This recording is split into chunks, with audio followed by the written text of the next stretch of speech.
kesempatan kali ini. Perkenalkan kami dari mahasiswa Prodi Pendidikan Fisika semester 6. Kami sedang mengampu mata kuliah seismologi.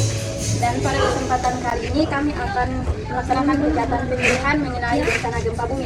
Nah, tujuan dari kegiatan ini adalah kita untuk menambah pengetahuan serta meningkatkan kesadaran kita terkait dengan bencana gempa bumi. Nah, perlu kami sampaikan juga bahwa kami ini masih dalam tahap belajar dan memberikan kita pemahaman yang lebih baik terkait dengan bencana gempa bumi. Jadi,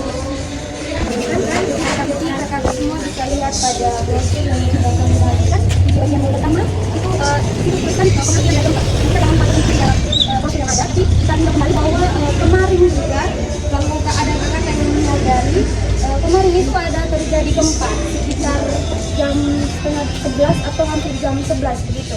Jadi informasi yang kami dapat dari Google atau dari BMKG, gempa terjadi kemarin itu punya kekuatan itu mencapai 6,0. Pusat gempanya itu dangkal. Nah, berikutnya gempa itu tergolong dalam 2 jenis. Jadi itu yang terjadi kemarin seperti ada pergeseran lempeng atau tangan. Nah, itu yang kita alami dan contohnya yang terjadi kemarin. Lalu yang berikutnya ada gempa vulkanik. Itu dia berhubungan dengan gunung berapi. Untuk sederhananya itu yang terjadi di NTT dan tidak lama juga kemarin itu ada di Flores Timur, tepatnya di Gunung Lewotobi. Nah, pada saat Gunung Lewotobi meletus itu rumah sakit atau infrastruktur lainnya yang membuat warga mengalami kesusahan. Nah, itu contoh dari gempa vulkanik. Oke, selanjutnya yang dari di situ teman-teman bisa lihat pada dampak gempa bumi.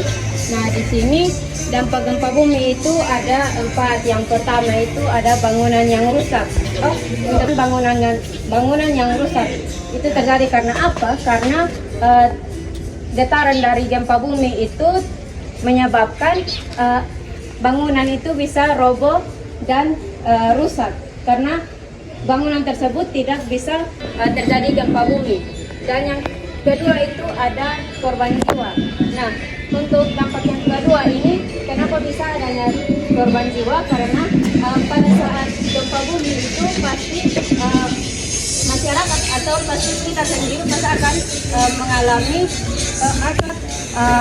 sempat untuk menyelamatkan diri sehingga kita bisa tertimpa oleh gedung-gedung yang runtuh atau benda-benda yang ada di sekitar kita. Oke, baik. Yang ketiga itu terjadi juga tanah longsor. Nah, gempa bumi juga bisa menyebabkan tanah longsor karena pada saat getaran-getaran yang terjadi pada permukaan itu. Jadi yang keempat itu gempa bumi ini bisa mengakibatkan tsunami. Jadi pada saat gempa bumi itu ada patahan di dasar laut. Nah, itu terjadi pergeseran. Nah, saat terjadi pergeseran ini akan membentuk gelombang besar yang disebut sebagai tsunami. Materi kita akan lanjut terkait dengan mitigasi bencana gempa bumi atau penanganan bencana gempa bumi. Nah, kita mulai yang pertama yaitu sebelum gempa bumi itu terjadi. Jadi yang pertama kita perlu mengetahui tempat yang aman untuk kita berlindung saat nanti terjadi gempa. Terus yang kedua kita perlu menyiapkan rencana atau jalur atau jalan evakuasi pada. Terus yang kedua saat gempa ini terjadi. Jadi saat gempa ini terjadi ada 2, yaitu yang pertama saat kita berada di dalam gedung dan saat kita berada di luar gedung. Jadi kalau saat kita berada dalam gedung yang pertama itu kita usahakan melindungi kepala dan badan kita dari runtuhan bangunan dengan bersembunyi di bawah meja atau di samping tiang bangunan. Kita juga perlu menghindari jendela dan kaca atau benda-benda yang mungkin akan terjatuh. Terus yang peralatan yang menggunakan listrik jika memungkinkan untuk kita bisa mematikannya di luar ruangan. Jadi kalau saat kita berada di luar ruangan, yang pertama itu jika kita berada di luar bangunan atau arena terbuka, sebisa mungkin itu kita hindari bangunan yang ada di sekitar kita. Misalnya gedung yang bertingkat, yang mungkin roboh dan juga tiang-tiang listrik atau pohon-pohon. Apabila terjadi rentakan tanah. Terus yang ketiga itu jika gempa itu terjadi saat kita sedang mengendarai kendaraan bermotor sebisa mungkin kita segera turun dan jauhi kendaraan itu apabila terjadi rentakan tanah atau kebakaran.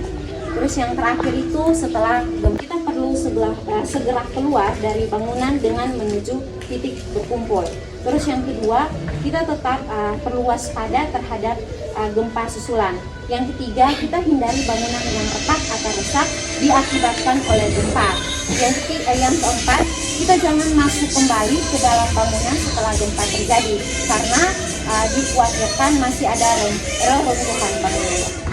Sekianlah kegiatan kedua rencana kami pada sore hari ini.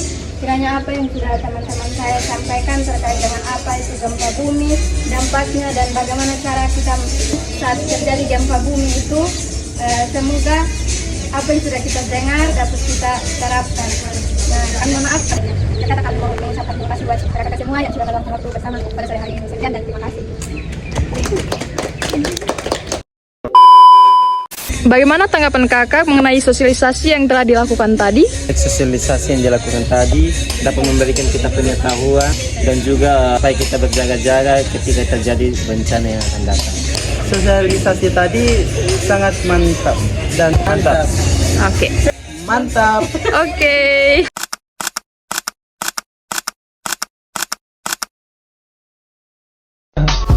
I just had to let you know you're